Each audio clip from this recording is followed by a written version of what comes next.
Hello, incredible English 105 students. I've been receiving a lot of questions about the Unit 4 individual project and George's sample essay, and I wanted to make sure that we talked about the fact that no one, not even me, no one, just sits down and writes a really great argument or writes a really great document right off the bat. There is a lot of thinking, a lot of planning, a lot of organizing, a lot of brainstorming that happens beforehand. And it's actually the work that you do there that dictates the success of your argument and the writing that you do later on. Drafting is actually a really tiny part of it. Most of it is the thinking that you do and the planning you do beforehand.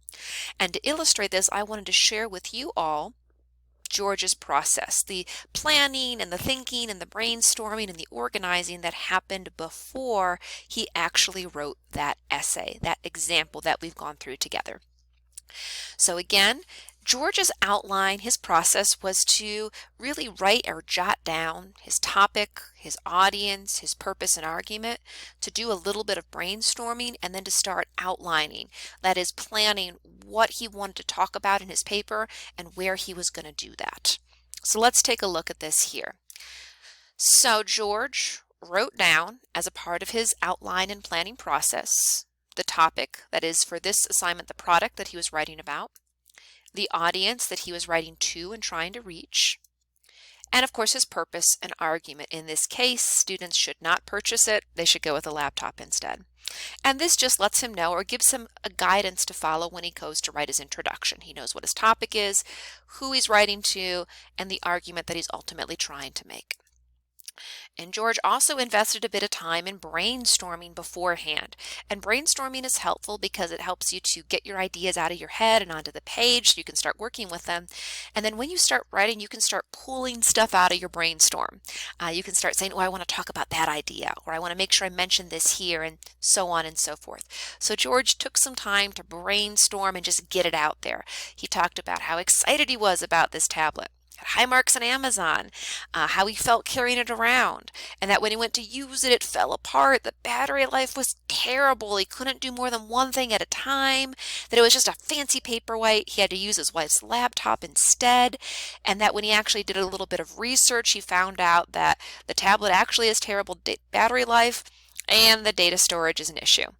And he again restates his purpose. So this isn't even an essay. This is just him hammering out ideas of his experience, what he learned, and really getting his thoughts and feelings out there so he has something to work with. And what the brainstorm then sets up is the things that he wants to talk about in his paper. So he outlines, this is what I want to do in my first paragraph, based on my audience, my purpose, my argument, based on the ideas that I've got already. I want to talk in my first body paragraph about the positives. That's what I want to do. And he outlines what those positives are, and then he outlines the evidence he has or is going to need to get to help support that. So he's going to use his experience, plus he's going to find an expert review to help there.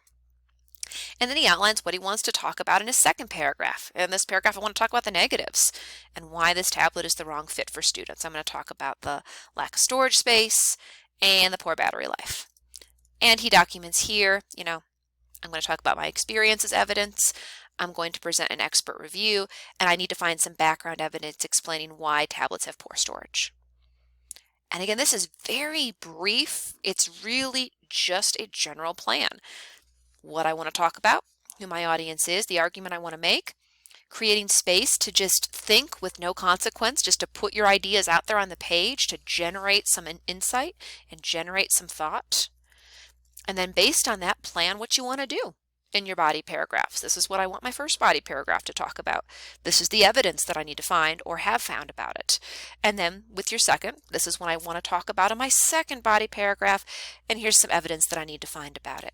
And you can do this again and again based on how many body paragraphs you're going to need. And what an outline does is it gives you a roadmap, a plan, something that you can follow. That way you can write in an organized fashion, and you can write with a lot less anxiety because you know what you have to do. You know what you want each paragraph to accomplish. You know the argument that you're trying to make. And having that written down, having that plan in place is going to allow you to draft with greater confidence, a greater sense of purpose, and to keep things more organized throughout the writing and drafting process. So if you haven't yet, Don't just sit down to write. Take a few minutes, outline what it is you're writing about, who your audience is, what your purpose is, and of course, plan out how you're going to achieve that purpose in your body paragraphs. What are you going to talk about, and what evidence, if any, do you need to find in order to prove that point? So thank you all amazing students. Have an amazing time outlining and writing your Unit 4 individual project. And if you have any questions, please reach out. I'm always here to help.